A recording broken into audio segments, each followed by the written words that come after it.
여러분은 들깨를 어떤 음식과 함께 드시나요? 고소한 맛과 독특한 향을 가진 들깨는 작지만 그 속에 담긴 영양소가 매우 풍부한데요. 한국인의 식탁에서 빠질 수 없는 재료 중 하나입니다. 하지만 많은 분들이 사랑하는 건강식품인 들깨도 어떤 음식과 어떤 방법으로 먹느냐에 따라 암과 치매에 걸리는 독이 될 수도, 이들을 이기는 약이 될 수도 있다는 사실 알고 계셨나요? 오늘은 들깨와 궁합이 좋은 음식과 궁합이 나쁜 음식을 알려드리고 들깨의 적정 섭취량 및 효과를 극대화하는 방법까지 들깨에 대한 모든 것을 자세히 알려드리겠습니다. 안녕하세요. 건강한 삶과 장수를 위한 최고의 선택. 여러분들의 건강을 책임질 장수의 맛입니다. 세상에 알려져 있는 깊고 전문적인 건강 지식을 핵심만 정리해서 쉽고 재미있게 알려드리겠습니다. 구독과 좋아요 꾹 눌러주세요. 들깨는 오메가3의 제왕이라고 불릴 정도로 밥상 위의 보약인데요. 들깨에 있는 오메가3 함량은 무려 연어의 200배에 달할 정도로 풍부합니다. 오메가3의 일종인 알파리놀렌산이라는 성분은 뇌 신경 세포를 보호하고 기억력과 인지 기능을 향상시키는 데 도움을 주는데요. 들깨를 꾸준히 섭취하면 치매와 같은 퇴행성 뇌질환을 예방할 수 있습니다. 또한 항염증 작용을 통해 관절염을 완화시키는 데 도움을 주는데요. 천연 진통제로서 관절염으로 인한 통증을 줄이고 관절의 유연성을 높여주어 일상생활에서의 불편함을 줄여줍니다. 그 밖에도 들깨를 섭취하면 피부 건강을 유지하고 주름과 검버섯 같은 피부 노화를 예방할 수 있는데요. 들깨에는 비타민 E가 풍부한데 비타민 E는 강력한 항산화제로 세포를 보호하고 노화를 방지하는 역할을 합니다. 이러한 이유로 들깨는 중장년층에게 특히 추천되는 식품입니다. 하지만 이렇게 몸에 좋은 들깨도 어떤 음식과 먹느냐에 따라 오히려 건강에 해로울 수 있는데요. 그럼 들깨를 어떻게 먹어야 최고의 효과로 건강하게 흡수할 수 있을까요? 제가 전부 알려드리겠습니다. 먼저 들깨와 함께 먹으면 건강을 해치는 최악의 궁합 3가지를 알아보겠습니다. 들깨와 함께 먹으면 궁합이 나쁜 음식 첫 번째는 바로 밀가루 음식입니다. 들깨 수제비나 칼국수는 많은 사람들이 즐겨 먹는 음식 중 하나이지만 건강적인 측면에서는 주의가 필요한데요. 밀가루는 GI 수치가 높은 정제된 고탄수화물로 혈당을 급격히 상승시켜 당뇨를 유발하기 때문입니다. 이는 체내 염증을 증가시키고 고혈압이나 심혈관 질환의 위험을 높일 수 있기 때문에 주의해야 합니다. 들깨는 건강한 불포화 지방산이 많아 체중 관리에 도움이 되는데요. 식이섬유가 풍부하여 포만감을 오래 유지시키고 과식을 방지하는 데 도움을 줍니다.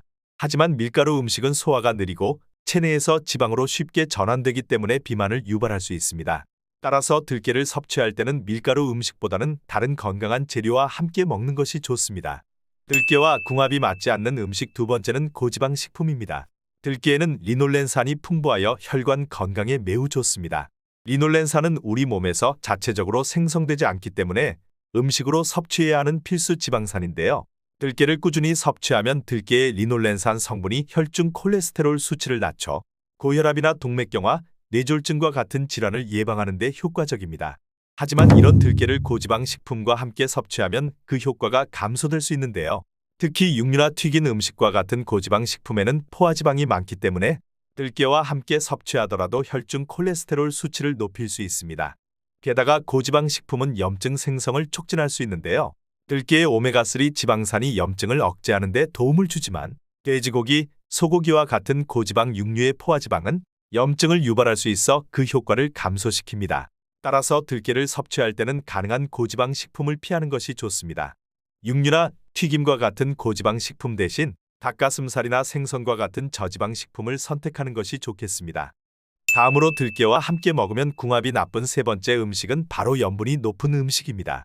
들깨 자체는 나트륨 함량이 낮지만 짠 음식은 체내 수분 균형을 무너뜨려 혈압을 상승시키고 들깨의 영양소 흡수를 방해할 수 있는데요. 이는 고혈압이나 신장 질환을 앓고 있는 분들에게 특히 해로울 수 있습니다. 들깨의 효능을 최대한으로 끌어내기 위해서는 짠 음식을 피하고 자연 그대로의 신선한 재료와 함께 섭취하는 것이 중요합니다. 다음으로 들깨와 함께 먹으면 보약이 되는 최고의 궁합 3가지를 알려드리겠습니다. 들깨와 함께 먹으면 궁합이 좋은 음식 첫 번째는 바로 우유입니다. 우유에는 단백질과 칼슘이 풍부하여 뼈 건강을 유지하고 근육을 강화하는 데 도움을 주는데요. 들깨와 우유를 함께 먹으면 들깨의 오메가3가 우유의 영양소와 시너지를 이루어 우리 몸의 면역력을 강화시키고 피부 미용에도 도움을 줍니다.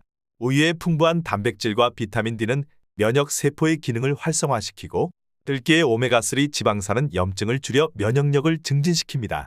또한 우유에 함유된 비타민 A는 피부 재생을 촉진하고 들깨의 비타민 E는 피부를 보호하여 피부 건강을 유지하는 데 도움을 줍니다. 따뜻한 우유에 들깨 가루를 한 스푼 넣어 아침 식사나 간식으로 드셔보세요. 관절염뿐만 아니라 전반적인 뼈 건강에 도움을 줄 수 있는 든든한 식사가 됩니다. 들깨와 함께 먹으면 궁합이 좋은 음식 두 번째는 바로 꿀입니다.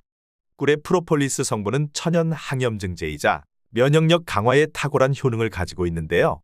들깨에 포함된 불포화 지방산인 오메가3 지방산은 염증을 억제하는 데 큰 역할을 합니다. 들깨와 꿀을 함께 섭취하면 두 성분이 시너지 효과를 발휘하여 염증을 효과적으로 줄여주고 면역력을 강화시키는 데 큰 도움이 됩니다.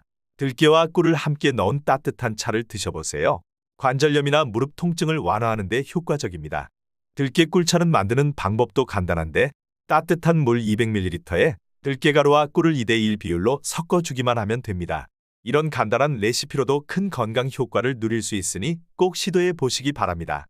들깨와 함께 먹으면 궁합이 좋은 음식 세 번째는 바로 두부입니다.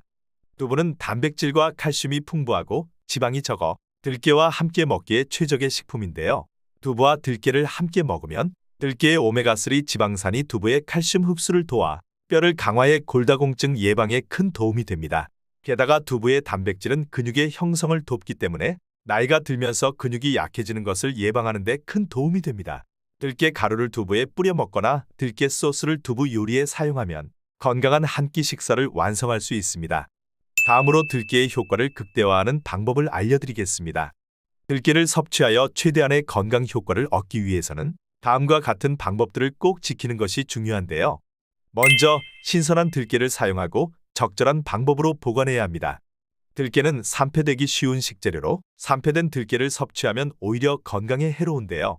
따라서 들깨는 구입 후 가능한 빠른 시간 내에 소비하는 것이 좋습니다. 만약 들깨를 오래 보관해야 한다면 빛과 열, 공기를 피하는 것이 중요한데요. 들깨는 이러한 요소들에 노출되면 빠르게 산패될 수 있기 때문에 밀봉된 용기에 담아 어두운 곳에 냉장 또는 냉동 보관하는 것이 좋습니다. 특히 들깨가루는 산패가 더 빠르게 진행될 수 있으므로 통들깨를 구입하여 필요할 때마다 갈아서 사용하는 것이 좋습니다. 들기름도 비슷하게 반드시 냉장 보관해 공기와의 접촉을 최소화하는 것이 좋습니다. 만약 개봉을 했다면 한 달 이내에 섭취하는 것이 좋고 더 오래 보관하려면 참기름과 섞어 보관하면 산패를 줄일 수 있는데요.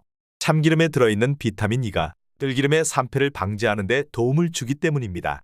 들깨의 효과를 극대화하는 방법 두 번째는 들깨의 하루 권장 섭취량을 지키는 것입니다. 들깨의 과도한 섭취는 체내에서 지방으로 축적되어 건강에 해로울 수 있는데요. 일반적으로 성인의 경우 하루 2에서 3스푼 정도의 양이 적당합니다. 특히 어린이나 노년층은 상대적으로 소화 기능이 떨어지기 때문에 이를 초과하지 않도록 주의해야 하며 다양한 음식과 균형 잡힌 식단을 유지하는 것이 필요합니다. 들깨의 효과를 극대화하는 방법 세 번째는 낮은 온도에서 요리해야 한다는 것입니다. 들깨는 발연점이 낮아 높은 온도에서 조리하면 몸에 좋은 오메가3 지방산이 파괴되는데요. 따라서 들깨를 고온에서 볶거나 튀기지 않고 저온에서 조리하는 것이 좋습니다. 예를 들어 들깨를 이용한 요리를 할 때는 마지막에 넣거나 저온에서 천천히 조리하는 것이 중요합니다. 들기름도 마찬가지인데요. 고온 압착 방식으로 제조한 들기름은 벤조피렌과 같은 1급 발암물질이 생길 수 있으므로 저온 압착 방식으로 제조된 들기름을 사용하는 것이 좋습니다. 저온 압착 들기름은 영양소가 풍부하게 남아있어 요리 후 마지막에 뿌려서 맛과 향을 더하는 용도로 사용하면 들깨의 영양소를 고스란히 섭취할 수 있습니다. 저온에서 요리할 수 있는 대표 음식으로는 들깨와 채소를 결합한 들깨 샐러드가 있습니다. 신선한 채소와 들깨 드레싱을 활용해서 맛있는 샐러드를 만들어 보세요. 심혈관 건강과 치매 예방에 뛰어난 효과를 발휘합니다.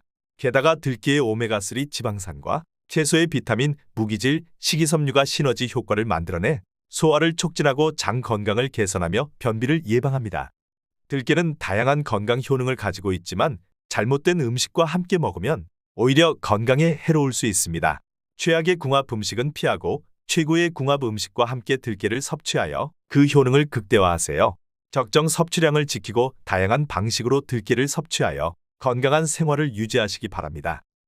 여러분, 오늘의 정보가 도움이 되셨나요? 도움이 되셨다면 주변 가족들에게 이 정보를 널리 알려주세요.